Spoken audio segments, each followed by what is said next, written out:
Welcome to our deep dive today. We're going to be tackling something pretty fascinating, the world of AI language models and their quest for efficient scaling. You probably noticed, these models are getting bigger and bigger all the time, more powerful, but there's a catch, right? Yeah, there is. They need a ton more computing power and memory to keep up. It really is a classic scaling dilemma, Yeah. Like, we're trying to build a skyscraper, but on a foundation that was meant for a tiny house. That's such a good analogy. And that leads us perfectly into the research paper that we're going to be unpacking today. Okay. It's called Mixture of a Million Experts, and it's proposing a pretty clever solution. Using a whole bunch of tiny specialized experts instead of one giant model. Yeah. They're actually talking about a model with over 1 million experts. 1 million! What comes to mind when you hear that? 1 million experts working together. Well, honestly, it makes me think of like this vast network of neurons, each one with its own tiny little area of expertise, just ready to fire up when needed. I like that. That's a really cool way to picture it. So let's get into the nitty-gritty here. Why are these giant AI models so computationally demanding in the first place? Yeah. What's causing the bottleneck? You can really blame it on the dense feed-forward layers that are within the models. Okay. They're like the brains of the operation. The knowledge repositories where all the information the model has learned is stored. But here's the thing. As these layers grow, the computational cost just explodes. The more parameters you have, the more calculations and memory are needed. So it's kind of like trying to find a needle in a haystack. Yeah. But the haystack is filled with millions of needles. Exactly. And that's where this really cool approach comes in. The mixture of experts, or MOE. Okay. You can think of it as a way to organize that massive haystack, make it much easier to find the specific needle that you need. Okay, so instead of having one giant model trying to do everything, MOE is like splitting the workload into all these specialized experts. And then each expert only gets activated when its specific knowledge is required. Is that right? Yeah, that's the basic idea. And what's fascinating is this approach isn't just about scaling models efficiently. It also opens up some really exciting possibilities for something called lifelong learning. Lifelong learning. What does that look like when we're talking about AI models? Well, imagine an AI that can continuously learn and adapt just like we do. With MOE, we can add new experts as new information becomes available. Okay. So the model can grow its knowledge base without forgetting what it's already learned. No more starting from scratch every time. That's incredibly powerful. It's like having an AI that's constantly expanding its horizons. Yeah. Refining its skills. And you mentioned earlier that this paper focuses on a specific type of MOE architecture called PEER. Yeah, that's right. Right. PEER stands for Parameter Efficient Expert Retrieval. And it takes this whole concept to, a whole new level. I'm intrigued. Tell me more. What makes PEER so special? Well, you can think of PEER as having this super fast, super intelligent search engine for its million expert library. It can quickly identify and activate the exact experts needed for any given task. And it does this using this really innovative product key retrieval method. So instead of sifting through 1 million experts every time, PEER has a system for routing information to the right place. Yeah. That's impressive. But what are these experts actually like? Are they complex little mini models themselves? Actually, that's one of the most surprising things about PEER. Okay. Each expert is incredibly simple. It's just a single neuron MLP. Okay. Tiny little knowledge nuggets. So it's not about the size of the experts, it's about how they're organized and accessed. Exactly. And PEER uses this thing called multi-head retrieval to query this massive pool of experts, allowing it to assemble dynamic teams of experts tailored for each specific task. Almost like having a team of specialized librarians ready to find the information you need. Okay, I like that. I can picture that. Yeah. But with 1 million experts, does PEER actually deliver on its promise of efficiency? Right. Well, to answer that, we have to look at the experimental results. Okay. The researchers did something called an isoflopus analysis, which basically compares different model architectures but keeps the computational budget the same. Everyone's got the same amount of fuel to work with. Yeah. And you can actually see the results in figure 1 of the paper. Peer consistently outperformed other approaches like dense models, even other MOE variations. Oh, wow. So it's achieving better performance using the same amount of resources. So its efficiency isn't just hype. So Peer is like the lean, mean knowledge processing machine. That's one way to put it. But the researchers didn't just stop at comparing computational efficiency, though, right? Yeah. They also tested Peer on some real-world language modeling tasks. Absolutely. They tested it on a range of data sets, including something called the pile, which is this massive collection of text from all over the internet. And how did it handle that? Well, you can take a look at Table 1 in the paper. Across the board, Peer consistently outscores the other methods. Its performance on these real-world tasks is really impressive. I can see why this research is generating so much excitement. Yeah. But I also noticed the paper dives into some pretty detailed ablation studies. What are those all about? Yeah, ablation studies are a way for researchers to understand which components of a system are really driving its success. Uh-huh. They essentially remove different parts of the model and observe how it affects performance, like tinkering under the hood to see what makes the engine run. So what do they learn about Peer by taking it apart and putting it back together? Well, they experimented with different numbers of experts, both total and active, Okay. and they analyzed how that impacted performance. They also looked at the number of retrieval heads, which are those mechanisms that allow Peer to assemble its dynamic teams of experts. Okay, so they were really trying to understand all those little nuances of how this million-expert system operates. What did they find? Well, they found that increasing the total number of experts generally leads to better performance, Makes sense. showing the value of having that vast pool of knowledge. But they also found that there's kind of a sweet spot when it comes to the number of active experts. Okay. Using too few or too many can actually hurt performance. So it's not just about having a lot of experts, it's about having the right number of active experts for the task at hand. Exactly. And they also investigated how evenly those experts were being utilized. We don't want some experts slacking off while others are overwhelmed. Right, of course. What did they find?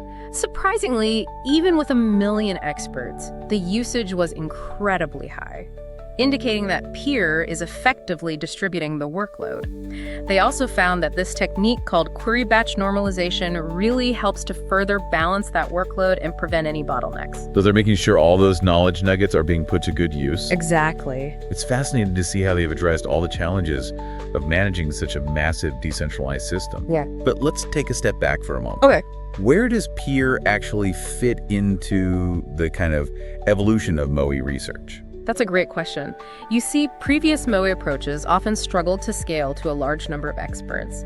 They typically focused on a small number of large experts, which, as we've discussed, can create those bottlenecks. Right, it's like trying to run a city with only a handful of officials. Exactly. You need a more distributed system for things to run smoothly. Sure. And what sets Peer apart is its ability to handle this vast number of tiny experts while maintaining that incredible efficiency. It's a combination that really hasn't been explored before, and it has the potential to revolutionize the way we build and deploy large language models. So it sounds like Peer is kind of taking the best of both worlds. The efficiency of those small experts with the power of a massive knowledge base. Yeah. But before we get too far ahead of ourselves, let's take a closer look at how Peer stacks up against some of its predecessors in the world of these efficient feed-forward layers. Sounds like a good plan. There's a lot to unpack there. One prominent approach has been using sparsely gated mixtures of experts, or MOEs. They've been gaining traction as a way to scale models efficiently. Okay, so they're also using this like divide and conquer strategy with multiple experts. Exactly. But traditional MOEs, they typically use a small number of large experts, which, as we talked about earlier, can create bottlenecks. And they often rely on this token choice method for routing information. Token choice.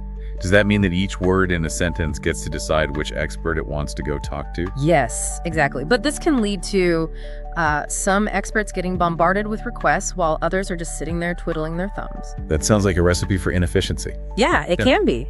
And that's why some newer MOE approaches, like the expert choice method, have emerged. So with expert choice, do the experts themselves get to decide which words they want to work on? You got it. This helps to spread the workload more evenly. Makes sense. But you mentioned that both of these methods, token choice and expert choice, have a limitation when it comes to scaling to a large number of experts. That's right. They both rely on an operation called the top cake operator, which essentially ranks the experts based on their relevance.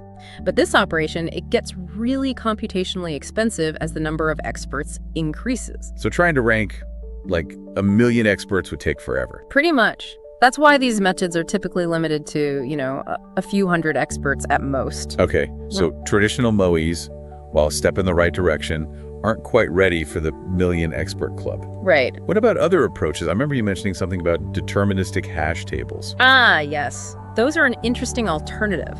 They use a fixed routing scheme based on these things called hash functions to assign tokens to experts. Hash functions. Can you break that down a little bit? Sure. It's essentially a way of converting an input, like a word, into a unique code, which is then used to point to a specific expert in a table. It's like giving each expert a special address. So it's like having a super efficient directory for all of our million experts. Exactly. The beauty of hash tables is they have incredibly fast lookup times. But I recall you mentioning a downside to this approach, that it uses fixed routers that aren't learned. Right. What does that mean? It means that the routing scheme is basically predetermined. It doesn't adapt to the data, and this can limit the model's ability to really learn effectively. So it's like having a library where all the books are arranged alphabetically, Right. but you can't rearrange them based on how often they're used. A perfect analogy. And research has actually shown that learned routers, which can adapt their routing based on the data, they actually perform better than these fixed approaches. It makes sense that a system that can learn and adapt would be more efficient. That seems to be a recurring theme here. It is, and that's one of the key things that sets Peer apart. It uses a learned router, specifically the product key retrieval technique, which not only scales to this vast number of experts, but also adapts its routing based on the data. Okay, so we've seen that Peer has some advantages over those traditional MOEs and those fixed routing schemes. Yeah. But what about that other contender you mentioned, the product key memory or PKM layer?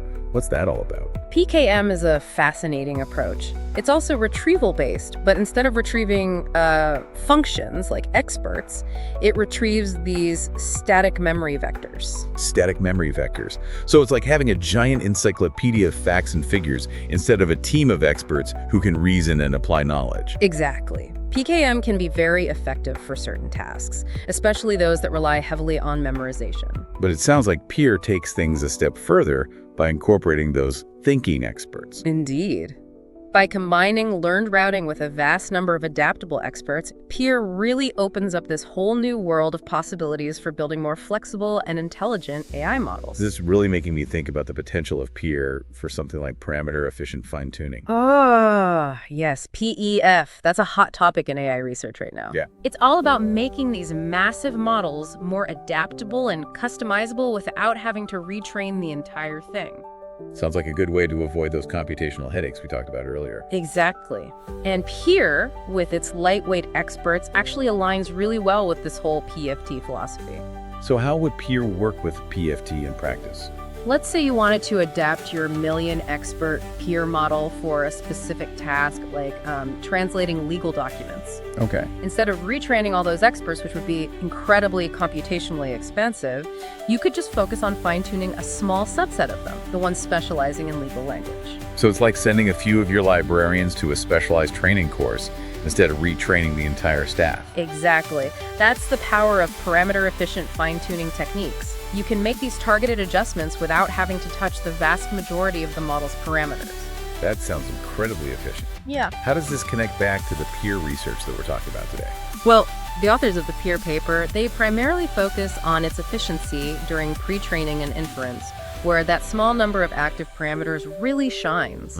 However, they do acknowledge the potential of combining Peer with these PEF approaches for even greater flexibility down the line. So Peer is not only efficient, but it's also adaptable. It's like having a Swiss Army knife of AI models. You could say that. It can handle massive amounts of data efficiently, and it can also be easily customized for specific tasks. It's really exciting stuff. Now, I know you have a passion for AI history. Before we get too caught up in the future, can you take us back in time for a little bit? Okay. How does Peer's approach kind of relate to earlier attempts to enhance the efficiency of feed-forward networks? A delightful question. The quest for efficient neural networks, it's been going on for decades. One of the key concepts driving this quest is this idea of conditional computation. Conditional computation, that sounds interesting. Yeah, it's the idea that we don't always need to activate every single part of the model. We can selectively activate only the parts that are relevant to the task at hand. Kind of similar to how our brains don't actively access every single piece of information we've ever learned. So like how, I can't remember what I had for breakfast yesterday, but I can still recite the Pythagorean theorem. Exactly. And early attempts at conditional computation, they often focused on like finding ways to prune or drop out certain neurons or connections in a network. So like decluttering those dusty corners of the brain. Exactly. One early approach, for example, used these low-rank matrix approximations to identify and eliminate neurons that weren't really contributing much to the output. So they were finding those slacker neurons and showing them the door. You could say that. And another approach actually used reinforcement learning, believe it or not, to develop these policies for dropping entire blocks of neurons. Reinforcement learning for neural network pruning. That's pretty meta. It is. But these early methods, they often had their limitations. You know, they were either too computationally expensive or too inflexible to really adapt to complex data. So they were still searching for that sweet spot between efficiency and effectiveness. Exactly. But as research progressed, more sophisticated techniques emerged, leading us to one of the most relevant predecessors to peer, the fast feed-forward or FF layer. Okay, tell me more about FFF. How did it achieve efficiency? So FFF uses this clever trick involving a balanced binary tree. Imagine like a tree where each node represents a block of neurons. Okay, I'm picturing it. And during inference, FFF uses this tree to efficiently navigate to the most relevant block of neurons, activating only those neurons for computation. Kind of like a choose-your-own-adventure book, guiding you to the right information. So like a decision tree that leads us to the right experts. A great analogy. This allows FFF to achieve logarithmic complexity, meaning that the computational cost grows very slowly as the number of neurons increases. Okay, that sounds promising. But there's got to be a catch, right? There is. While FFF is incredibly efficient during inference, it actually becomes computationally expensive during training. Ah, so there's a trade-off. Indeed. During training, all the neurons in that tree, including those that weren't selected for the final computation, they need to be activated to calculate gradients. So it's like having to reread that entire choose-your-own-adventure book every time you want to change the ending. Precisely. And this limits the scalability of FFF, preventing it from reaching the massive scale of peer. Okay, so FSS is a clever idea, but not quite ready to handle millions of experts. And then, of course, we have PKM, which we discussed earlier, with its strengths and its limitations. Yes, PKM demonstrates the power of those retrieval-based approaches, but it lacks the adaptability of Peer's expert networks. It seems like Peer really is pushing the boundaries of what's possible with efficient and intelligent AI models. It is. But before we get too ahead of ourselves, let's shift gears for a moment and explore another fascinating aspect of this research. This idea of lifelong learning. You touched on lifelong learning earlier, and I have to say, I'm really fascinated by its potential. You know, this idea that AI models can constantly adapt and evolve, just like we do as humans. It's exciting, the possibility of, transforming how we interact with AI. Yeah. Think about AI assistants that can learn your preferences, become more personalized over time. It's like having a personal assistant that knows you so well they can anticipate your needs. Right. Sign me up. And MOE architectures like Peer are just, they're perfectly suited for this type of continuous learning because they can add new experts as new knowledge emerges. So how would that work in practice? Say we have a peer-based language model and it's connected to the internet. Right. Constantly being fed new information. As the model encounters new concepts, it could just create new experts to specialize in those areas. It's like building a brain that's constantly growing and evolving. That's amazing. And this ability to adapt and expand without forgetting what it's already learned. Yeah. That's what makes lifelong learning so powerful. You're right. Catastrophic forgetting is a real issue with some AI models. It's like when you try to learn a new language and you start forgetting your native tongue. Oh, I've been there. But with MOE, new knowledge can be integrated without disrupting existing knowledge. Okay, so you're saying with MOE, new knowledge can come in without messing up the old. That's the idea. By compartmentalizing knowledge into these separate experts, MOE can help prevent new learning from interfering with those old memories. It's like having, different filing cabinets for different subjects. Okay. You can add new files without messing up the existing organization. I like that analogy. It makes this whole concept of continuous learning much easier to grasp. This feels like This feels like a paradigm shift in how we think about AI. It really is. And this ability to retain and integrate knowledge over time, it's crucial for developing AI that is truly intelligent and adaptive. So this is all incredibly exciting, but what are some of the practical considerations when it comes to working with a model like Peer? Well, even with all of Peer's efficiency gains, running a model with 1 million experts, it still requires a lot of computing power and memory. So we're not talking about something you can run on your laptop. Not quite. It's likely we'll need, more specialized hardware and infrastructure to support these massive models. It makes sense. These vast knowledge libraries, they need a strong foundation. They do. And another challenge is the need for efficient training algorithms. Even though Peer reduces the computational burden per token, training a model with millions of parameters still, presents optimization challenges. It's not just about having the right architecture, it's about having the right tools to train it. So finding the right training regimen for a team of 1 million athletes. Exactly. And another consideration is interpretability. Okay. With so many experts working in parallel, it can be difficult to understand how the model is arriving at its decisions. So a bit of a black box problem. To an extent, yes. But researchers are developing techniques to visualize and analyze the interactions between these experts, gain insights into the model's decision-making process. It's like mapping out the communication pathways in a complex organization. A great way to put it. And this research into interpretability is crucial for building trust and transparency in AI systems. Right. We need to understand how these models work, especially as we entrust them with more and more important tasks. Absolutely. As we continue to develop these large language models, addressing these challenges is going to be really critical. Well, this deep dive has been absolutely fascinating. We've covered so much. The limitations of those dense models, the ingenuity behind Peer, explored the nuances of MOE, talked about the power of lifelong learning, and the challenges that are still ahead. What a journey. It's been a pleasure sharing this exploration with you and our listener. This world of AI is constantly changing, and it's exciting to be a part of it. And it's clear that this quest for efficient scaling, it's leading to these incredible breakthroughs like Peer. Who knows what the future holds? Imagine AI systems that rival the complexity and adaptability of, the human brain, unlocking new frontiers of knowledge and understanding. That's an incredible thought. Thank you for joining us on this deep dive into the world of AI. And until next time, keep those minds curious and those knowledge libraries growing.